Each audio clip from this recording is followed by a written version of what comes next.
मार्च 2023 में छत्तीसगढ़ पुलिस एगो ऑपरेशन के शुरुआत कर ले।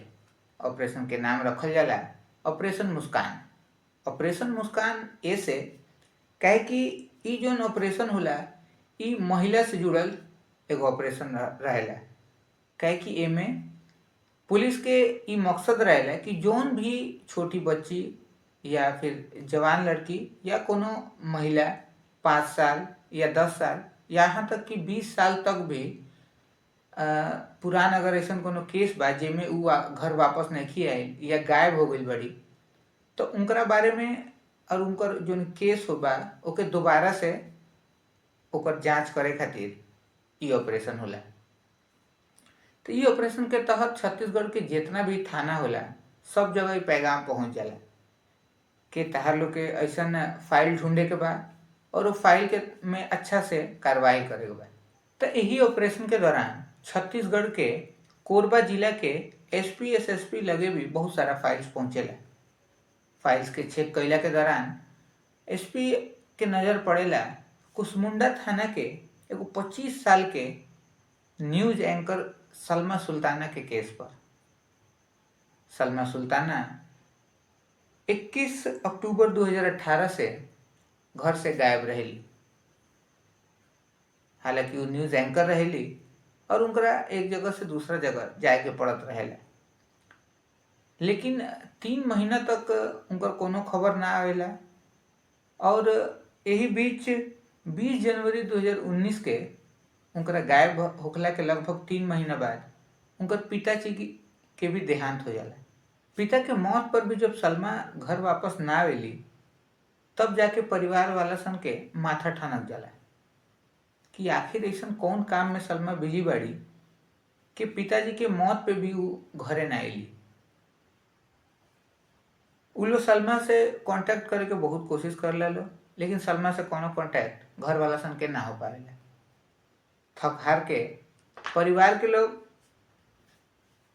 थाना में जाके गुमशुदगी के रिपोर्ट दर्ज करवावेला।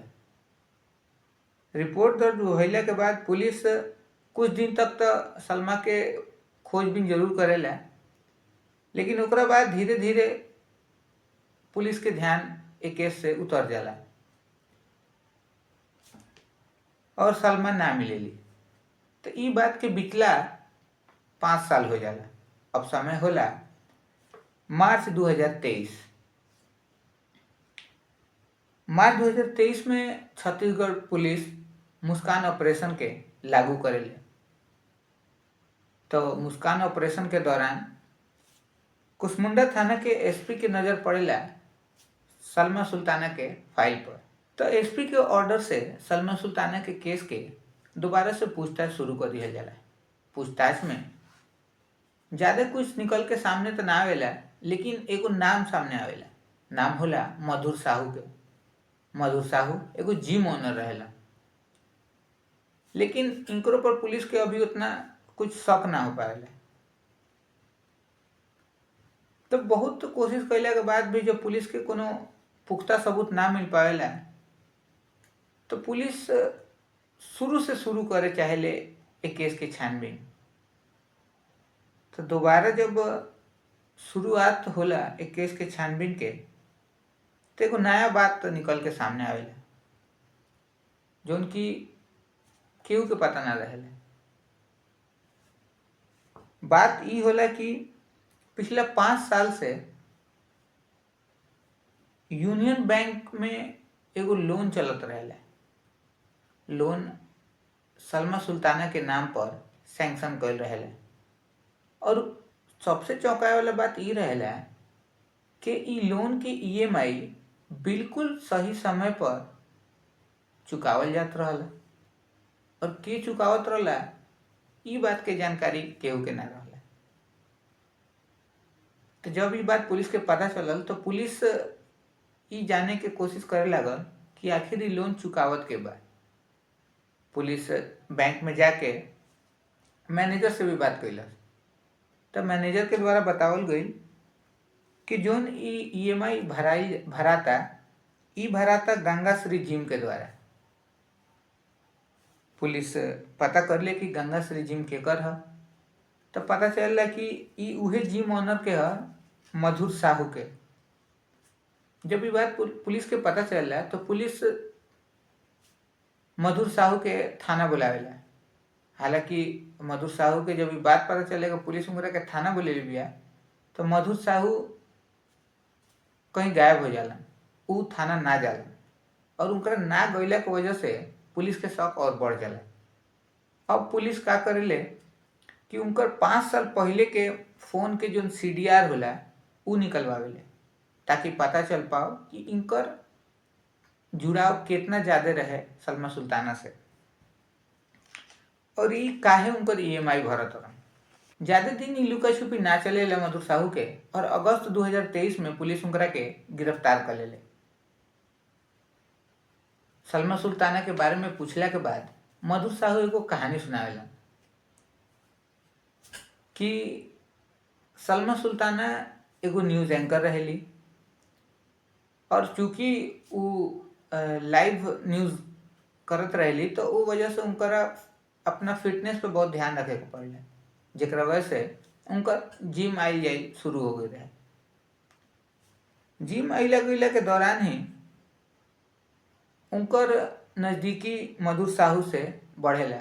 शुरू में तो दोस्ती हो जाला और फिर धीरे धीरे दोस्ती प्यार में बदल जाला।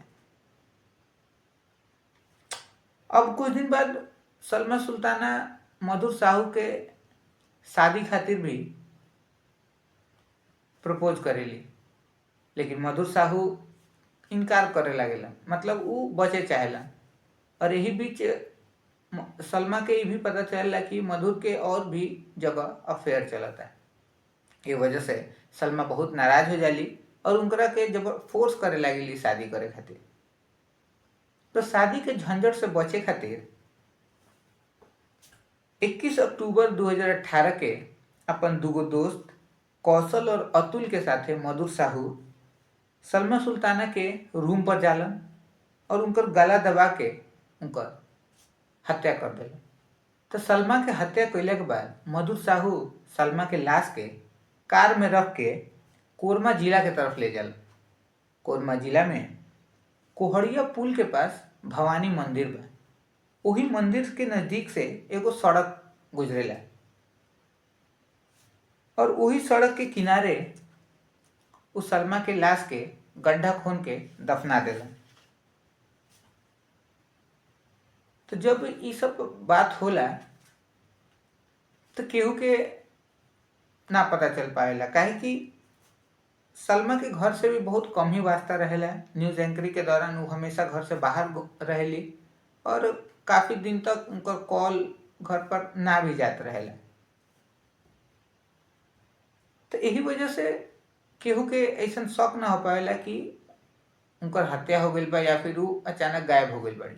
सबको सोचेला कि वो अपना काम में बिजी बड़ी। लेकिन जब 20 जनवरी के उनकर पिताजी के मौत हो जाला और तब भी वो ना आवेली, तब जाके घर के लोग के शक होला कि जरूर कोनो अनहोनी हो गई बा सलमा के साथे और वो लोग रिपोर्ट दर्ज करवावेला लोग। हालांकि पुलिस के लापरवाही जरूर बा कि अगर जब 5 साल पहले रिपोर्ट दर्ज भइल रहे और वो बेरा पुलिस अच्छा से जांच कैले रहित तो शायद ई केस आज तक ना चलित।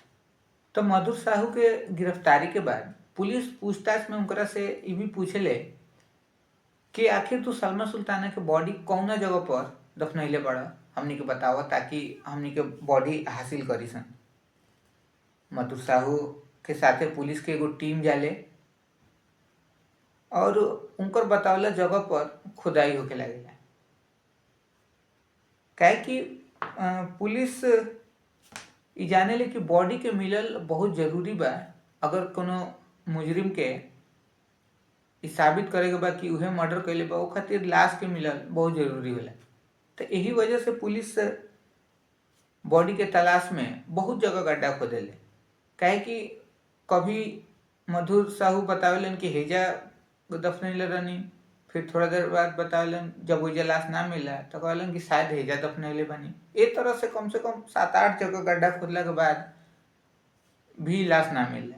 फिर मधुर साहू बतावेलन कि जब हमनी के लाश दफनैले रहनी सन तब हई जौन रोड बा ई सिंगल लेन रोड रहे और 2023 में ई एगो 4 लेन रोड बन गए रहेला। यानी कि रोड के चौड़ाई बहुत ज़्यादा बढ़ गई रहेला। तो हो सकेला कि जहाँ उ दफनैले होखलो उ ठीक अब हाईवे के नीचे आ गई होखो। अब ये एगो अलग परेशानी रहेला कि नेशनल हाईवे के किंगा भाई बीच से टूटल जा सकता या फिर खोदल जा सकता। ऐसे तो पूरा ट्रैफिक के दिक्कत हो जाई। नेशनल हाईवे बाधित ना हो ये वजह से पुलिस टेक्नोलॉजी के इस्तेमाल करेले और काफ़ी मेहनत के बाद वजह से को बॉडी मिलेला। बॉडी डीएनए के जांच खातिर जाला और चौंकाए वाला बात ये होला कि जब जांच होला तो बॉडी के 13 में से केवल एगो एसटीआर डीएनए से मैच होला। एसटीआर शॉर्ट टेंडन रिपीट के कहल जाला। ई कम से कम 8 से 9 गो मैच होके के चाहिए बॉडी से, तब जाके ई मानल जाला कि जेकर पर शक बा ई ओकरे बॉडी है। तो ई एसटीआर केवल एगो मैच होला और ई नॉर्मल बात बा कि हमनी के सब केहू इंसान है सन तो एगो एसटीआर दूगो एसटीआर मैच होइए जाला। तो यही सबूत के आधार पर छत्तीसगढ़ हाई कोर्ट जमानत दे देले और जब पर्याप्त सबूत ना मिलला तो तीनों आरोपी बरी हो जाला। कोर्ट ई माने से इनकार कर देले कि जोन कंकाल मिलल बा ई कंकाल सलमा सुल्ताना के ही है।